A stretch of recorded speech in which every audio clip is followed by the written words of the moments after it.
Hi, this is Alki. Welcome back to my channel. Well, today is January 17th. It's a very important day. It's the anniversary of two earthquakes back to back.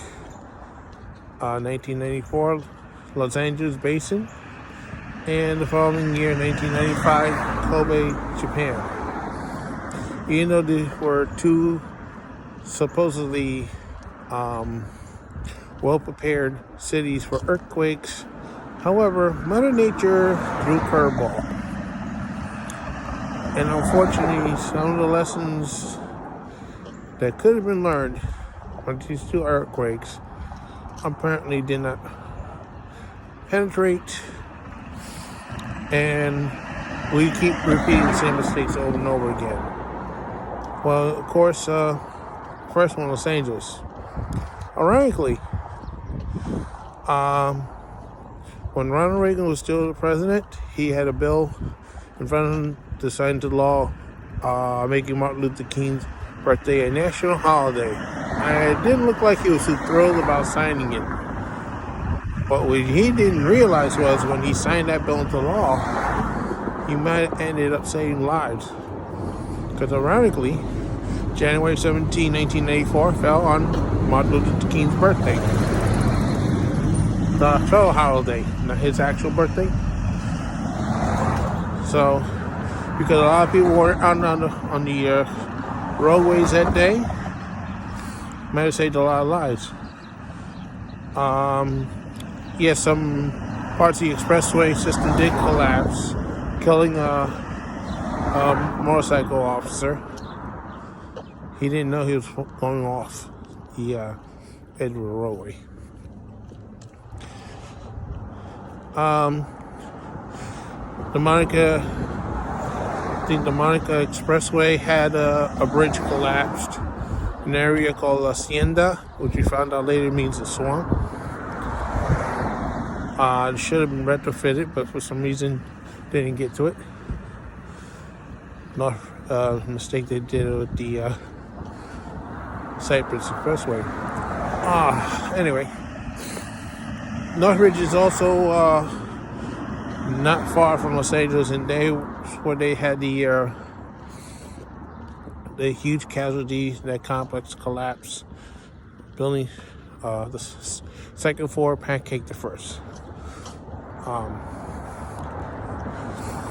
And of course, they had problems with the power and water that day. I think around 63 people died. I'm not sure the exact number.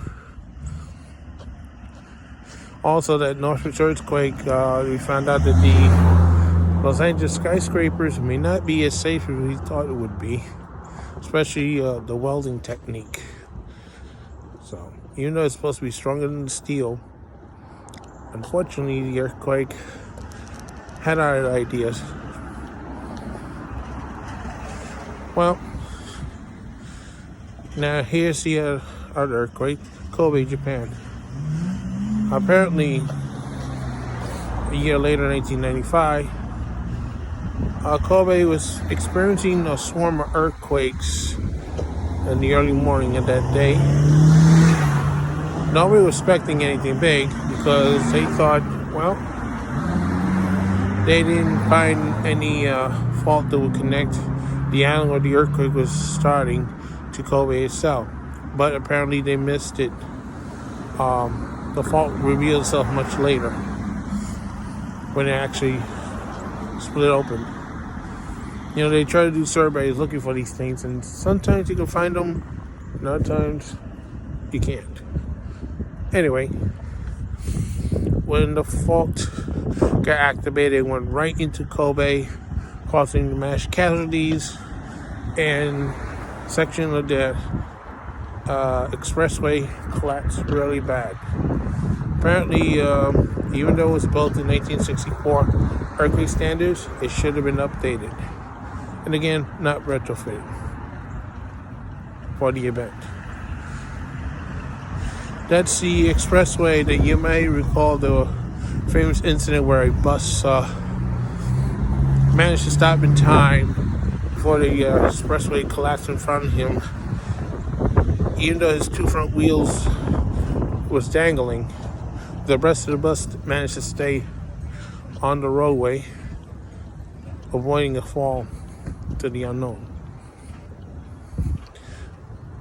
And what it's like, what happened with Puerto Rico, the houses there, built for typhoons, but not for the earthquakes. Apparently the material that was used, the tile, to protect the homes from the typhoon, turns out was too heavy for the wood construction of these houses, and they collapsed very easily during the quake. There was a lot of fires and a lot of water main breaks, so they had some time putting these fires out. So I don't remember the death toll, but it was pretty high. So the thing is, you gotta remember, if you're living in an earthquake zone area, sometimes it's not the roof coming in on you that could kill you. It could be your furniture. Right, your furniture. You had that nice china cabinet, it could fall on top of you. Your dresser could fall on top of you. Your TVs and all that stuff. What you should be doing is try to anchor everything you possibly can so that it doesn't fall on you in an earthquake. And you should also have a very good table to hide underneath it in case stuff starts falling. Tuck and cover.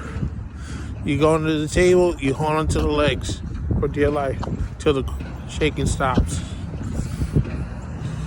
I can't guarantee it'll stop everything, but at least some stuff won't fall on your head.